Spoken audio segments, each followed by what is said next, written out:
Hello friends, movies all about আপনাদের স্বাগত। Border 2 এর ট্রেলার ড্রপ করা হয়েছে।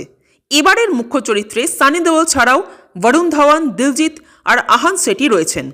মেকাররা একেবারে ক্লিয়ার করে দিয়েছেন যে এটা 1971-এর ভারত পাকিস্তানের লড়াইয়ের গল্প, যদিও তারা বলছেন ইন্সপিরেশন।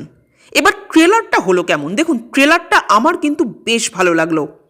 এখানে প্রত্যেকটা ক্যারেক্টার অর্থাৎ বরুণ, দিলজিৎ, আহান তিনজনকেই একটা করে ব্যাকগ্রাউন্ড দেওয়া হয়েছে এবং তাদের প্রত্যেকের চরিত্রগুলোকে এস্টাবলিশ করা হয়েছে, শুধু সানি দেওয়ালের ক্যারেক্টারটাকে বাদ দিয়ে। কারণ তার ক্যারেক্টারটা আসলে এস্টাবলিশ করার প্রয়োজন পড়েই না, কারণ বর্ডার বলতে দর্শকের মাথায় প্রথমে সানি দেওয়ালের নামটাই আসবে। তো এই প্রত্যেকটা ক্যারেক্টার আলাদা আলাদা বিভাগে থাকলেও তাদের মধ্যেকার বন্ডিংটাও কিন্তু খুব সুন্দরভাবে প্লেস করা হয়েছে। এখানে সবাইকেই ভালো লাগছে, একমাত্র বরুণ ধাওয়ান ছাড়া। মানে বরুণকে দেখলে মনে হয় যেন এতটা সিরিয়াস রোল ওর ক্ষেত্রে ঠিক স্যুট করে না, ওর জন্য ওই কমেডি, ছ্যাবলামি এগুলোই ঠিক আছে।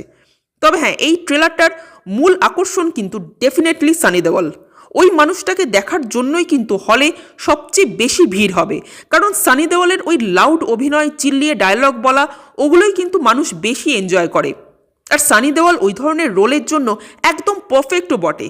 ভিএফএক্সে একটু প্রবলেম আছে ঠিকই, যেটা একটু চোখেও লাগছে, কিন্তু ট্রেলারটাকে যেভাবে কাটা হয়েছে সেটা কিন্তু দারুণ লাগছে। বিশেষ করে ওই ঘর কব আওগে গানটার শ্যুটটাকে যেভাবে ট্রেলারে ইউজ করা হলো তাতে কিন্তু ব্যাপক লাগছে। তো ওভারঅল ট্রেলারটা আমার অন্তত বেশ ভালো লাগলো।